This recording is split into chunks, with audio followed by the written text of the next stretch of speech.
Everybody, welcome back to my channel. Today I wanted to talk to you about Tesla Model Y versus its competitions. As many of you guys know, Tesla has recently lowered their prices across the US, China, Europe. Here in Canada, it is no exception. So the Model Y is now $15,000 cheaper in January of 2023 than about a month ago. So it's good news for consumers. But how does it stack up against all the new competitors that are going to be coming into the marketplace in 2023? Let's take a look.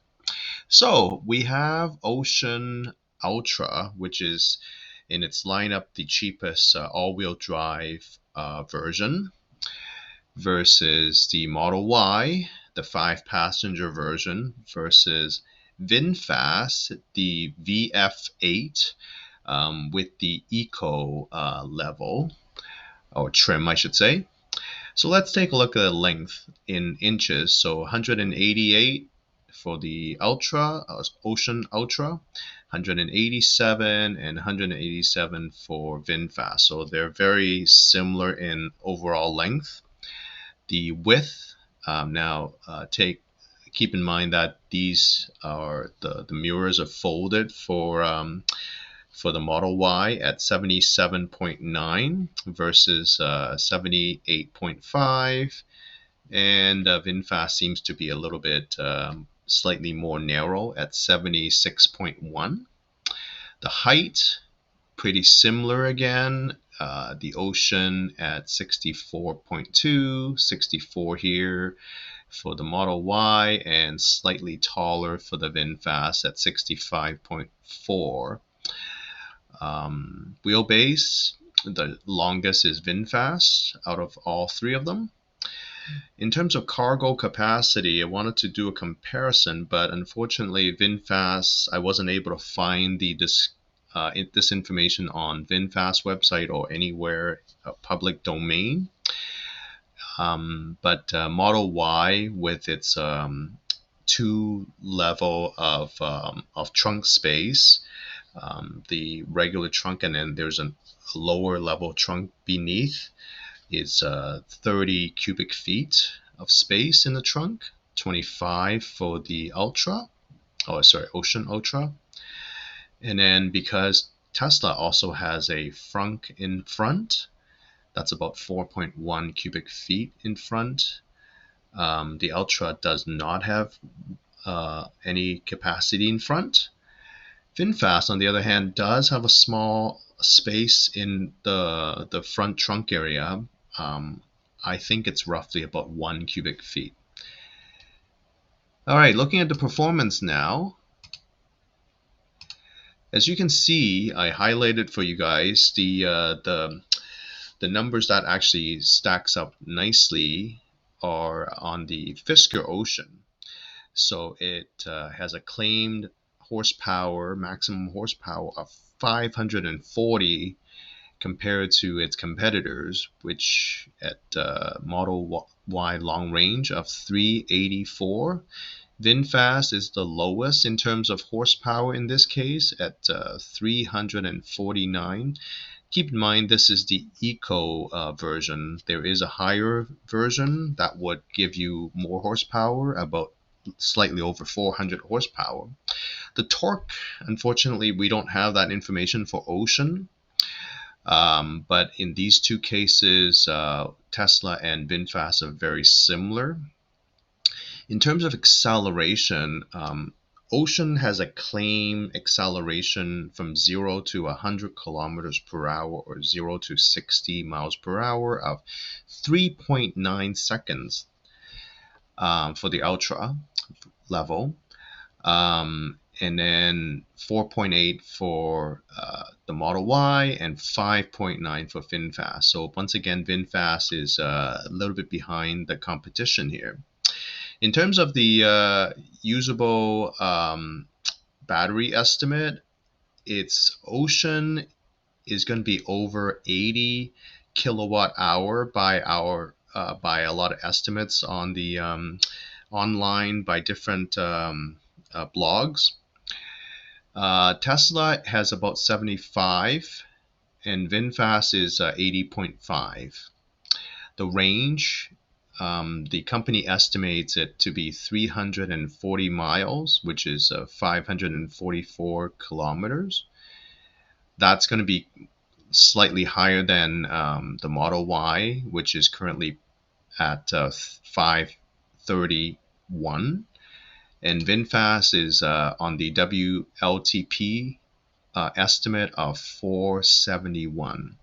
So again, it's slightly behind with VinFast with their range estimate.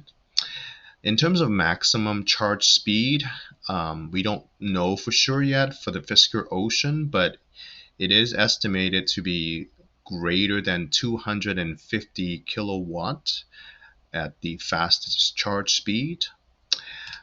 Tesla at the current version 3 supercharger is 250 kilowatts here in North America, so that's the fastest charging speed it can handle. VinFast is where I've seen so far, it's usually around 150, roughly thereabout kilowatts. So it's slightly behind with its max charging speed.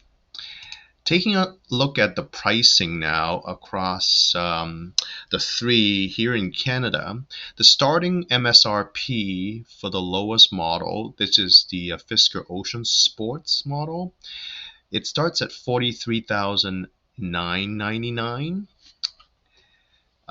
Tesla hasn't lowered the price. Sorry, it does not offer, I should say, the rear-wheel drive version here in Canada. The lowest one is the long range, so it's $69,990.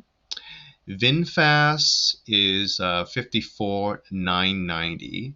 Now, at this model, this one requires you to have a battery subscription monthly payment of $259 per month plus taxes.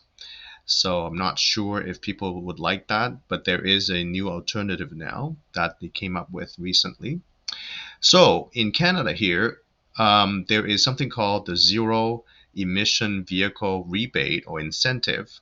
So for an SUV, if the base price of MSRP is below $60,000 and the highest trim is maximum $70,000, it would qualify for this $5,000 federal rebate at the point of sale.